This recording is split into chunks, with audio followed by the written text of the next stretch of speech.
Hello, welcome back to my channel, and welcome to my November wrap-up. I'm excited to share all the books that I read this month with you. Honestly, I thought this was going to be a fairly sedate, boring wrap-up because I feel like I haven't read that many books this year. I actually looked at my spreadsheet that I've had for this entire year to kind of like track my books, and I noticed that for November, I was like right smack dab in the middle of books read in terms of like highest versus lowest books read in a given month. So, middle of the road, not a terrible reading month, but I just feel like most of the books that I've read this month have been kind of unremarkable. However, that all changed last night when I finished an absolutely batshit insane romance that I'm very excited to share with you. I'm going to do that in this video. In the month of November, I ended up reading 20 books, which is not bad by any means. Again, kind of like middle of the road for me. And I'm going to share 10 of those 20 books with you. I feel like that is a smaller proportion of books than I normally share with you. But I have a lot of secret TBR content coming in December, and I don't want to kind of spoil my thoughts and feelings on books in this video that I'm going to be sharing with you later on in December. So anyway, first up we have Inked in Lies by Gianna Darling. This is the 5th book in the Fallen Men series. Fallen Men series in general is a motorcycle club romance series. Each book is kind of self-contained in terms of the romantic plot of the story,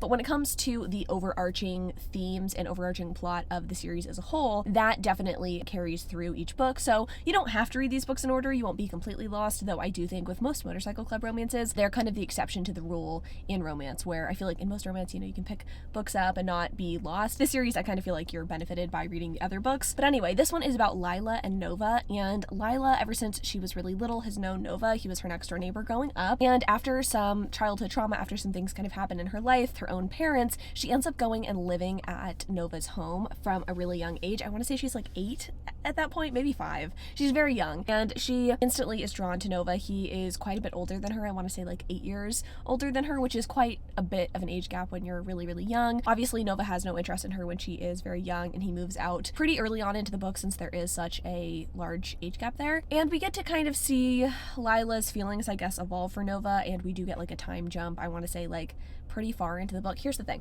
I don't mind an age gap romance. I enjoy a good taboo. I don't really want to see a romance from a childhood perspective, if that makes sense though. Like, I don't really want our heroine to be 5 years old and kind of like expressing her feelings in that way. Like maybe one flashback scene, sure, but there is far too much of this book that is told from the point of view of a young kid, and I'm sorry, like I just don't give a fuck about that. I want to see the present day romance. I should have known this book wasn't going to work for me. I owned the book, so I was like, I need to read it, but I should have known that this one wasn't going to work for me because this one really hinges on the fact that Lila has been pining for Nova forever. He's never seen her in that way, and I mean, I guess like for the story to work, he kind of had to never have seen her that way if they kind of grew up together. But now that she's an adult, he is starting to like kind of have feelings for her, but not really, because he's like sleeping with other women when she has already kind of proclaimed that she likes him. I don't know, y'all, this was just like not it for me. I guess the outcome was sweet and romantic or whatever, but I just did not really care for this relationship dynamic, and that's something that I'm really finding out. I mean, I kind of already knew that I didn't like that relationship dynamic, but I'm really finding out in 2022 that I just do not like when the girl falls first and or there's an unrequited love situation going on where the girl is the one with that unrequited love. Like, I just feel like women should be worshipped, okay? I just feel that way. I just don't feel like that was the case in this book. Sure, Nova comes around, but he's like, I don't know, it's too little too late for me. It just like wasn't my perfect romance. So I think I ended up giving this one 3 stars. It wasn't horrible or anything, but it certainly was not what I consider memorable, right? Moving on, another book that was sadly not memorable. I guess the next 2 are not memorable, but they're books I read, so I gotta share them with you. Yours Until Dawn by Teresa Medeiros. I actually think this was a book club selection, or it was like the selection for the historical romance readathon or something like that. I didn't read it for that purpose, but I did notice a lot of people picking this book up, and since I already owned it, I was like, okay, like maybe I'll finally finish this one. It had been on my currently reading on Goodreads for way too long. This book is I don't want to say Beauty and the Beast retelling, but it is definitely Beauty and the Beast adjacent, and it is about our 2 main characters. The only notes, by the way, if you see me looking down at my phone, that I have for these are the names of the characters, so I can, I don't know, identify them rather than just hero and heroine. But I am freeballing, spitballing, whatever, on the descriptions for these books. Yours Until Dawn is about Gabriel and Samantha. Samantha is basically called to this house, not called to. She sees an ad in a newspaper for a position at a house where she is going to be the caretaker for a gentleman, and she's like, okay, sure, I want to do this. She, I guess, was a caretaker during the war or something, or that's what we're led to believe. Like, she has the qualifications to be a nurse for this guy who was injured in a war. Okay, cool. So she shows up at his house. He is not happy about this. The other staff have been kind of living in fear because this guy just kind of like blows up on them because he can't, I believe, see. He's just frustrated at his life situation, right? So it is sort of a slow burn romance between Samantha and Gabriel.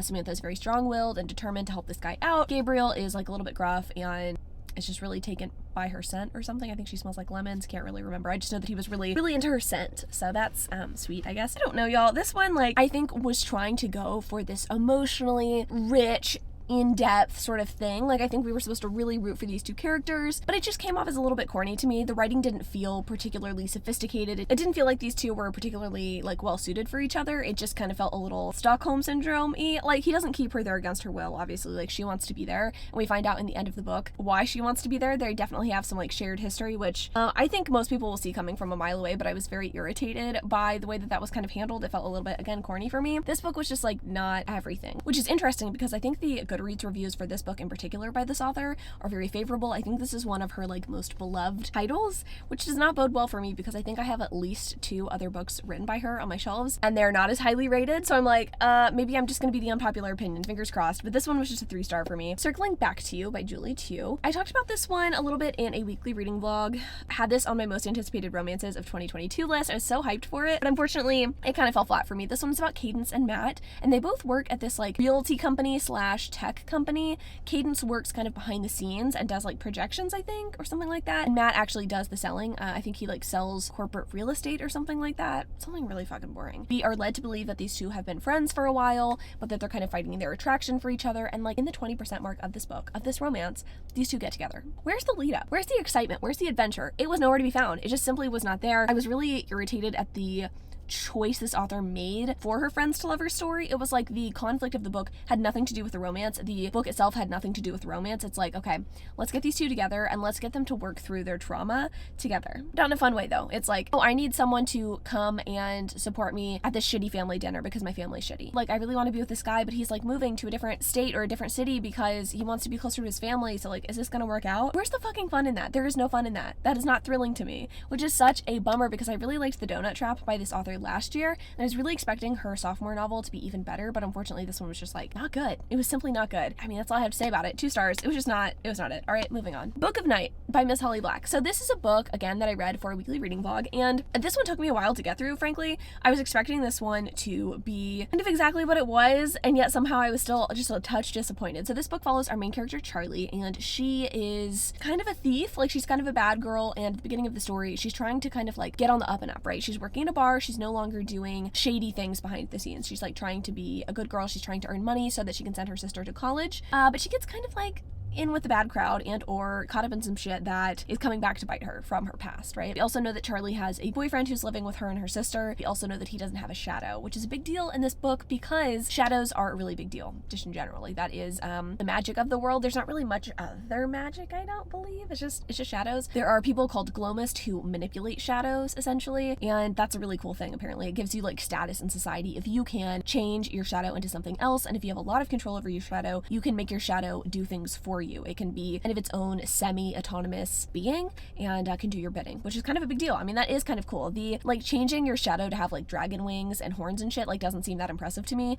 but the offshoots of that, the fact that, like, shadows can have a mind of their own, that is very interesting, and that definitely comes into play in this story. I don't even know where the fuck I was going with this, to be honest. Well, I mean, part of it's that a car just rolled up and I'm kind of in the middle of nowhere and I'm a little scared, but it's fine. Basically, Charlie gets caught up with the gloamists and she gets caught up with her boyfriend who doesn't have a shadow, and that becomes a very big part of this book. And I don't really want to spoil the plot of this book, so I can't really go into the nitty-gritty details, but this book is very, very different from Holly Black's other books, especially her YA title. So I definitely understand why so many people picked this book up and were disappointed. People wanted, like, a sexier, grittier version of the Folk of the Air trilogy, and they didn't get that here. This one is set in modern present day, and it feels, in my opinion, more akin to something like Ninth House, right? Like, there is magic present, but it is more about the complex emotions and relationships of our main character. And I think if you don't like or relate to Charlie, like, this book is going to be very challenging to get through. And for me, I liked Charlie and I was familiar with all of Holly Black's work. I was actually looking at her backlist recently and I realized I've read all of her YA titles at this point. I grew up on Tithe, Ironside, and Valiant. Like, I know she really thrives and can do really cool stuff in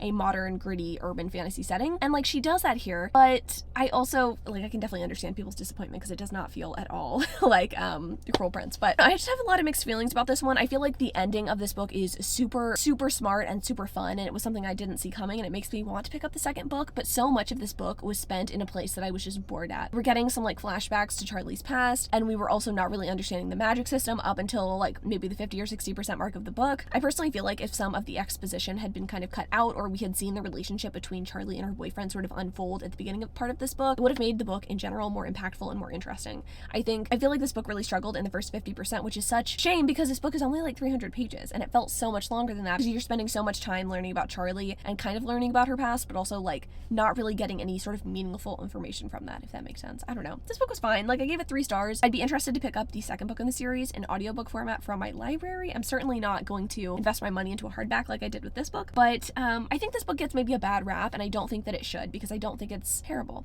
All right, next up, a book that I actually did enjoy. I know, shocking. I can enjoy books sometimes. We have The Devil Gets His Due by Miss Elizabeth O'Rourke, and when you were seeing this video, it will actually be the day of this book's release. I was lucky enough to get an advanced reader's copy, which is, I feel like, kind of rare. This book was actually pretty good for a surprise pregnancy novel. All right, so this is the 4th book in a series of slightly interconnected novels by Elizabeth O'Rourke. These are ones that you definitely do not have to read in any sort of order. If one interests you more than the other, you definitely like pick up the one you want to read, right? So this one is about Keely and Graham. Keely we learned about in one of the last books, so she is the best friend of the heroine of the last book. Gemma is a very straight-laced attorney, and her best friend Keely is definitely her foil in that she is a very, I would say, immature doctor, which is kind of surprising, like someone in a professional field being kind of as unhinged and immature as Keely. But we learned about Keely, and we're kind of excited to learn like what her romance is going to be and who she's going to end up with. So in The Devil Gets His Due, we find out that Keely is going to end up with Graham, which is actually Gemma from the last book's husband's brother, boyfriend's brother, fiance, I don't know what their status is as of the end of that book. But we meet Graham, and he is a very straight-laced type. I think he is in some sort of like finance job or something like that. After some like, I don't know, wild nights of passion between Graham and Keely, against Keely's and Graham's, honestly, better judgment, they end up married in Vegas. From there, we see that Keely is actually pregnant after this like night of passion, or a couple nights of passion that they had together. 4 months pregnant when she finds out, and even though she and Graham are technically married, they don't really spend any time together. They live in completely different states, and she has to tell Graham like, hey, I'm pregnant with your baby. And the story is really them trying to kind of work through this like really challenging life event, figure out if they want to be together for this child, like whether or not they're going to just co-parent or they're going to enter into a romantic relationship together. And Keely is really insistent from the very jump that she does not want to enter into a romantic relationship with this guy, but Graham decides he's going to kind of move into her house and help kind of prep her for baby, I guess, because Keely doesn't have her fucking life together, right? She's kind of I was about to say piece of shit. She's not a piece of shit. She's just like, she's a work in progress, right? She needs some help. Because before this, she was like drinking a lot and just like kind of a hot mess. But now that she has a job at a dermatology office, now that she is kind of, you know, she wants to be a mom. She's decided like she wants this baby and she wants to be a mom. She's like, okay, I need to actually finally get my life together, maybe save money and not buy clothes all the time, which is, you know, highly relatable stuff. Keely and Graham eventually kind of fall for each other. And I liked it. I feel like for an accidental pregnancy novel, Elizabeth O'Rourke does put her signature stamp on it in a way that made me actually not hate this trope. That being said, this is probably my least favorite book in the series because of the accidental pregnancy trope. But that being said, this book was still a 4-star read for me, which I feel like says a lot because I know a lot of us really hate that trope. It was really nice seeing Keely and Graham come together and grow individually as well as together. I feel like Keely obviously had more work to do than Graham, but Graham obviously needed to work on himself as well. He had a hard time being vulnerable and kind of sharing why he was the way he was, which was something that he does eventually like let Keely know. And Graham, you know, helps Keely get her life together. He starts cooking for her. He encourages her to take charge of her life and stand up for herself because, you know, in this first job that she has outside of med school, she is getting treated pretty shitty, and Graham's like, you know, you need to stand up for yourself, right? Because like when you have a kid, you can't allow yourself to be treated like this. And so it's nice seeing them kind of connect, and Elizabeth O'Rourke is able to kind of infuse her signature style again into the story, in that the dialogue and the conversations are really funny and bring lightheartedness to an otherwise pretty serious novel. This one really felt realistic to me too. I feel like a lot of the time when there is an accidental pregnancy trope, it can be the guy gets this girl pregnant and he instantly is like, oh my god, I love you, and that was not the case here. Like, we definitely have progression of emotion that feels right. The only two things that are keeping this from being a 5-star book for me, again, is the fact that it was an accidental pregnancy romance, and that's just not typically my thing. Even though I like marriage and babies and stuff, that's just like, it's not a favorite for me. And the fact that this one didn't seem particularly smutty. Like, I understand our heroine is pregnant, but I wanted the sexual tension to be a little higher stakes than it was. Obviously, these two get together at the very beginning of the book, and we know that they've had sex, but we don't know the details because Keely is drunk, basically. I guess he is drunk too. We know they have sex, we don't get to see it, and then they don't have sex until like very late in the book, and to me it felt a little bit weird. I don't know, for them to get together so late. I mean, I get it in that they are not like romantically entangled, but also it's like, what's the worst that can happen? She gets pregnant again? I mean, she's already pregnant. You know what I mean? You know what I mean? Just have sex. Just have sex. Moving on.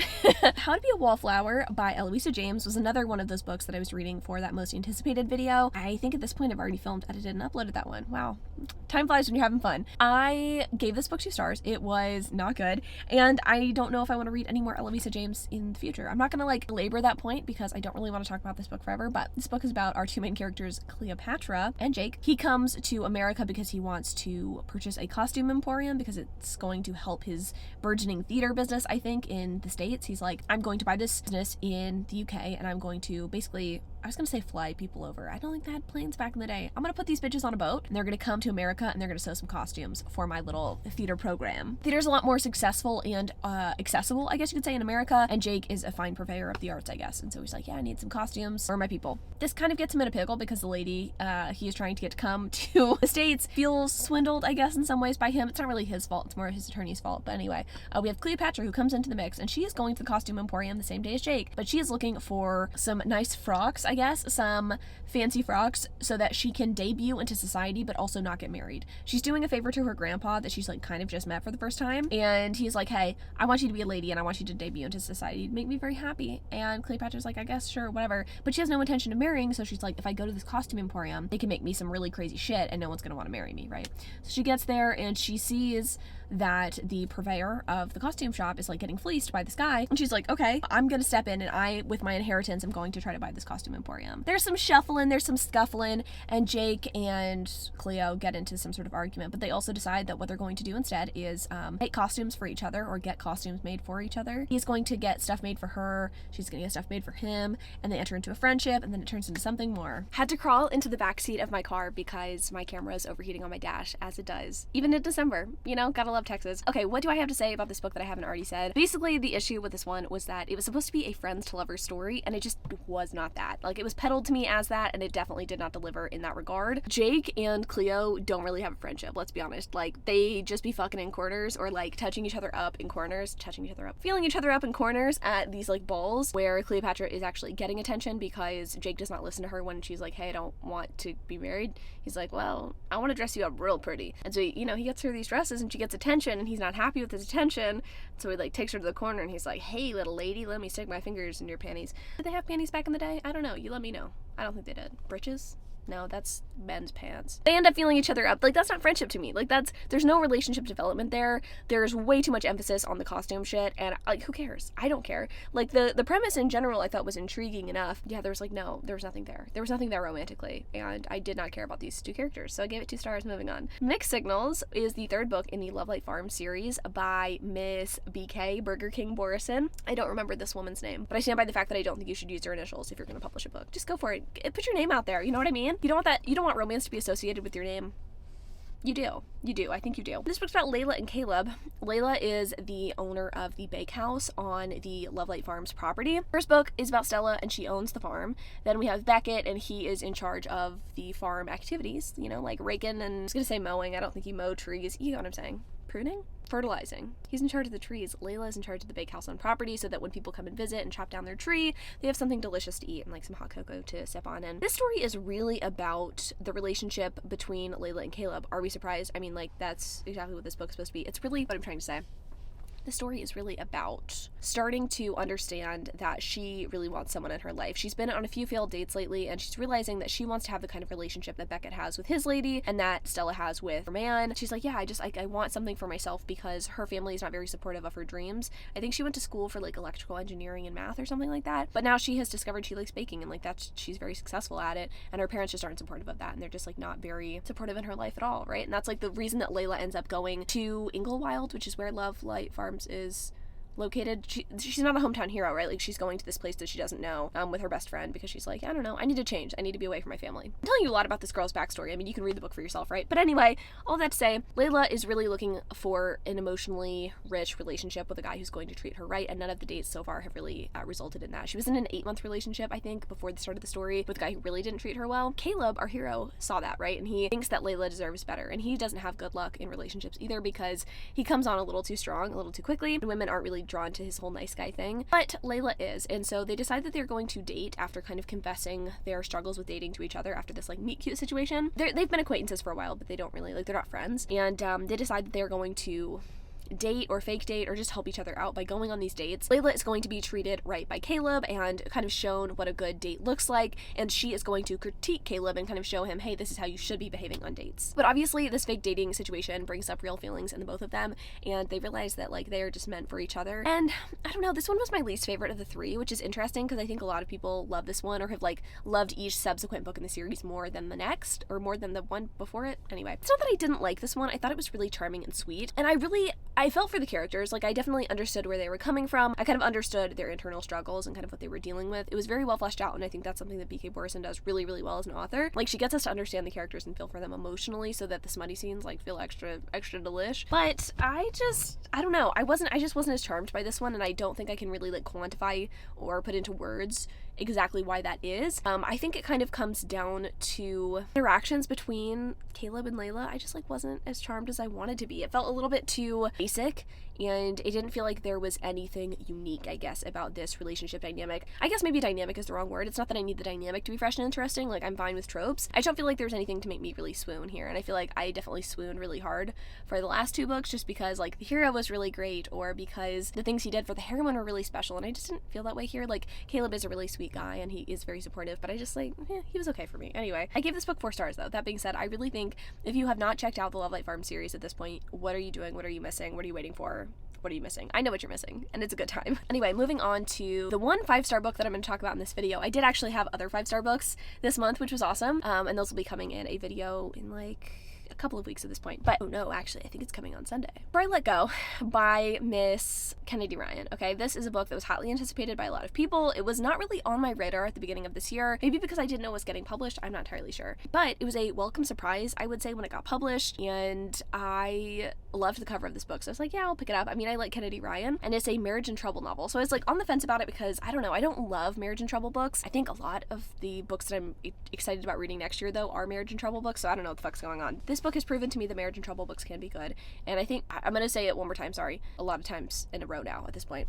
This one actually isn't even a marriage in trouble because these two are divorced, right? So this book follows Yasmin and Josiah, and at the beginning of the book, they have been divorced for about 2 years, and we know that there was some sort of like traumatic event that caused these two to be divorced. But they own a soul food restaurant together. They are raising their children together. They have a 13-year-old girl and a 10-year-old boy, and we get to see them kind of transition from this divorce and realize that they're probably not actually over each other, which is so fun to watch. We get to see the past trauma sort of unfold. We get some sort of flashback scenes. We get to see both of them attempt to date other people and that not go very well. We get to see them all in bed together and then eventually realize like, hey, it's not just about the sex, it's about the fact that like we are meant to be together. It was a really, really beautiful story, and I think these ones are really, really hard to write successfully, frankly. I think it can be really challenging to put all of the pieces together to get me to understand why two people who went through the process of getting divorced should be together, even after divorce. But I think this book really talks about forgiveness and about making mistakes and about learning from those mistakes, and that there's not very many things that are irrevocable except for like death.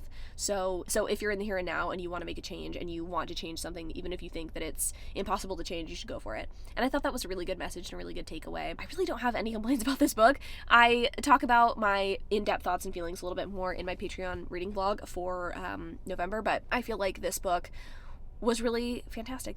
Literally the only, okay, I give critiques for every book I read for the most part, right? The only issue that I had with this book, the only thing I wanted a little bit more of was the transition between being bed partners and then deciding you want to be kind of remarried, essentially. I wish there had been more of a transition there, more of a romancing period. It kind of felt like enemies to lovers, let's sleep together and then we want to be together. I wish there had been a little bit more transition there, but other than that, I mean, this book is damn near flawless, right? Like, I really think you need to pick it up. I think if you are someone who's looking for a mature romance that feels very realistic, I would highly recommend picking this one up. And I think this one's a nice change for Kennedy Ryan because most of the books that she's written have dealt with like high profile people, or at least one of the people in the romantic relationship. Like, I've read her book Long Shot, I believe, and that has like a professional basketball player as the hero, and then in Real, the book that I've read most recently by her, that one has like a director and an actress. So like, not that the romances don't feel real there, but I feel like these are two real people and you can probably relate to them more. So I don't know, it's a good book. I'd highly recommend picking it up. I also feel like I'm drawn to these kinds of stories in the wintertime because I just want cozy romance to cuddle up with, something that feels really real and raw and emotional.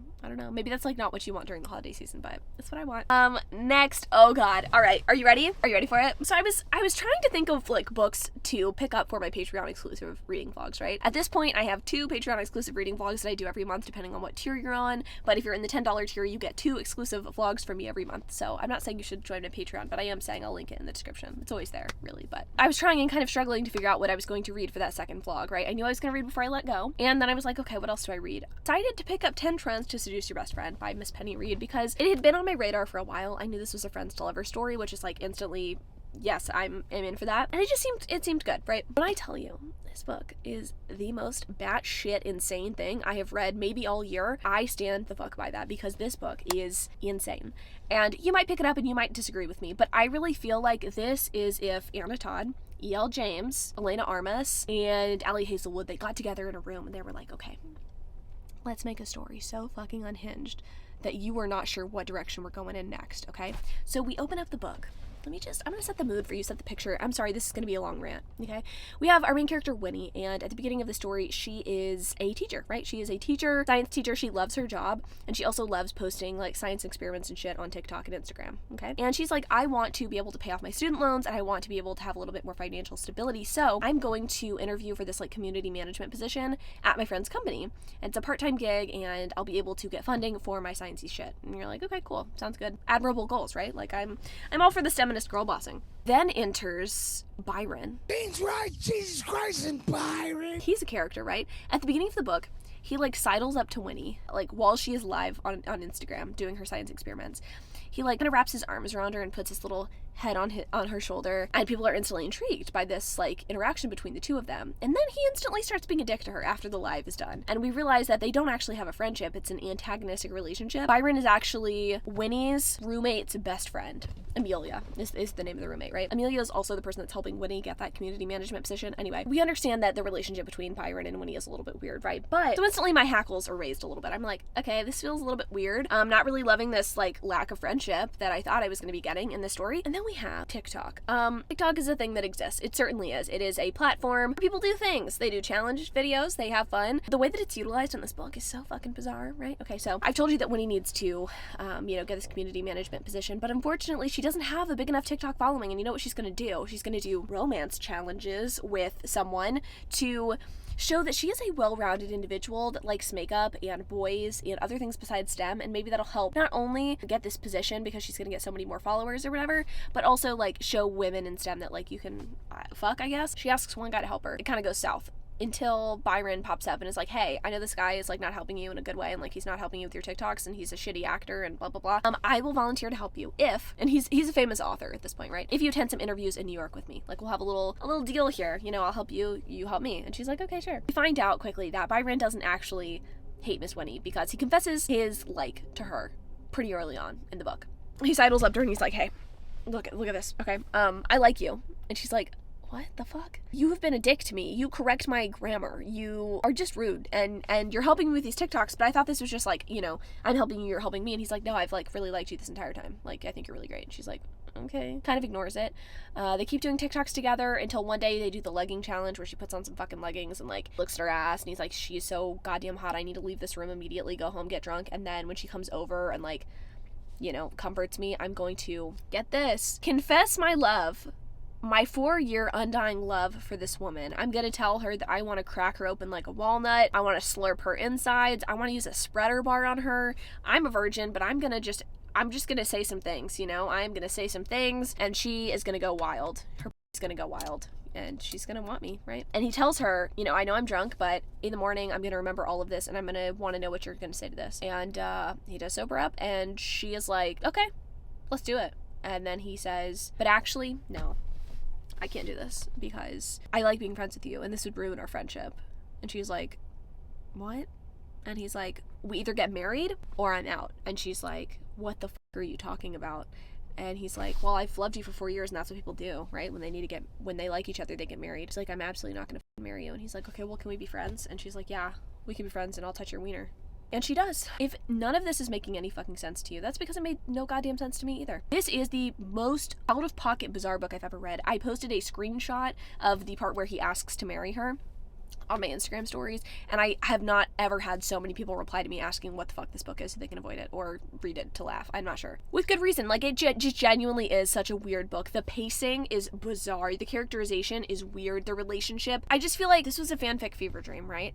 And I can't even say that I hated it. I didn't hate it. I didn't hate it at all. I was really supporting their friendship. I think, you know what I think, though? The most egregious part of this book is the fact that we get all of this lead up and all of this, like, sexual talk from this man, and we don't get them until the epilogue, right? They're both virgins. The epilogue cuts off right as, like, he's entering her, pretty much. I just feel like that's really cold, and I feel like that's really uncool and really cruel, frankly. I really didn't appreciate that. I thought it was really an unchill move, and I think the thing is, like, if I had picked this book up and it had been by any other author, one, I would have DNF'd it. Two, I would have maybe understood, right? But Penny Reed wrote some really good shit, right? She's written the Green Valley series. And so I'm just sitting here scratching my head like, what in God's name is this book? The writing is weird. Like, I don't know how to describe that. Like, not only is the plot weird, the characters are a little weird and, like, inconsistent in their actual character, but the writing is bizarre. The writing feels like, I don't know, like she sat down in front of her computer and she was just like, you know what? I'm gonna write something so fucking confusing for people who enjoy my stuff. I want to get on the Raylo fanfic game, is really what she said, because that's what it felt like. The hero in this book really feels like that. What do I rate this book? I don't know. I couldn't tell you. I really could not tell you. I have no idea what to rate this book because, I did not hate it. There were moments of niceness, and I kept reading it. It did feel a lot longer than it actually was, but that happens sometimes. Please pick it up and then come back to this video and then leave a comment and let me know how you felt about it, because there are not very many Goodreads reviews for this book. And honestly, like, I'm desperate to know. I'm desperate to know your thoughts and feelings. Okay, moving on. This is really just, like, pulling up an urge in me to read a truly good friends to lovers story, though. Really, like, forced proximity, like, living together. They discover their feelings for each other. Like, I need something. In the comments, you can also do that, too. If you're not going to read this book, which, you know, honestly, you probably shouldn't, give me your best friends to lovers recommendation, because I need something in a bad way. And we're going to finish it off with another bang. Lots of bangs, actually. Happenstance by Miss Tessa Bailey. This is a reverse harem, Why Choose novel about Elise, who is a sandwich slinger. She gives out sandwiches at a newspaper. She's kind of directionless, doesn't know what she wants in life, and she ends up getting stuck on a tram, which apparently are those things that, like, go through the sky. I had no idea. She gets stuck in a tram with 3 really sexy guys, and they all are instantly attracted to her. They come up to her, all 3 of them, they, like, kind of circle her, and they're like, oh, you're so sexy, baby. Let me touch you. Let me touch your boobies. They do touch her boobies and other parts. That's kind of the book. I mean, honestly, that's what this book is. It's about them banging it out, and it's about working through their trauma with Elise, because she is a healer. She is a god. She is a therapist. She is everything all in one, because she has boobies. You know, they've got their trauma, and she sees this in them immediately, and she instantly knows, like, what cures they need, and she's like, okay, you have mommy issues. I will help you through this. You have issues because a best friend betrayed you. I will help you through this. And she helps each guy in their respective fashion. And the book ends with them all 3 together, all 4 together, living in a house together. They have, they're in a commitment ceremony, I guess. It's like the reception of their commitment ceremony. They're all together. They don't all I should say. They don't all touch. Well, I guess, you know, lady in the middle, there's some leeway. They all have, like, relations together, but, like, the guys aren't, you know, performing acts on each other. I don't know why I really need to clarify that. Reverse harem is obviously different than a polyamorous romance. The thing is, I like polyamorous romance. If I'm going to read multiple people in a relationship, I want them all to be in a relationship. I'm not trying to invalidate this kind of relationship, because it definitely does happen. I just don't know if everybody's needs are being met. It doesn't feel like everybody's needs are being met, right? Elise is getting a lot of things. These guys are having to, like, share one person. And to me, that just doesn't seem very fair. But maybe I just don't understand how these relationship dynamics work. Maybe this is an incredible setup and I just don't know. But it's just not my preference. It's not really, like, what I'm super into reading. And maybe I need to open up my mind. Maybe that is the case. But even if that is the case, I do think that this just wasn't very well written, to be honest. I mean, it was kind of a throwaway novel. This book is dedicated to someone on Book Talk, which, like, good for you. Honestly, good for you. Whoever this book is dedicated to. I respect that. But it's clear to me this is indie published, and this is just not Tessa Bailey's best work, and that's okay. Not everything has to be your best work. It was a little bit of fun. It does have me curious to compare this one to other reverse harem books, one of which I will be reading in December, and I'll give you my thoughts and feelings on that one compared to this one. If that one's any better, I don't know. We'll see. But this was a book that I read, and I have no idea how to rate this one. I actually am running a little bit late. I need to go home in like 10 minutes and sit down and do my live show on Patreon for this book, because we read it as my monthly book club pick. What a reason to join Patreon. You can get my big thoughts and feelings on books, you know, in a different place. So I'm gonna go home and do the live show for that. But yeah, no idea how to rate this one. 2 stars? yeah, that was my month. I read books. Hopefully this was entertaining in some way. I feel like most of these are pretty fucking boring, and I feel like this one was maybe a little bit more interesting. Also, sorry for cussing so much. I'm probably gonna bleep like half of these, so maybe that'll help. But I love you a lot. I'm really glad that you watched this. I really appreciate you for watching it and sticking around the entire time if you did. Yeah, like I said, in the comments, leave me some recommendations for some good friends to lover stuff, because I desperately need that in my life. Those will be featured in Patreon exclusive reading vlogs, but again, I'll talk about them in my wrap up, so you'll get my thoughts and feelings anyway. My, reduced and compacted thoughts and feelings. But I hope you're looking forward to Chanmas, because I think the first video is getting posted on Sunday. Are you excited? I'm excited. It's a good one. I'll just let you know it's choose your own adventure, so hopefully you're sticking around for that. Hopefully you're excited about it. A lot of mystery thrillers in that one. So anyway, love you so much. Thanks so much for watching. Appreciate you endlessly, and until next time.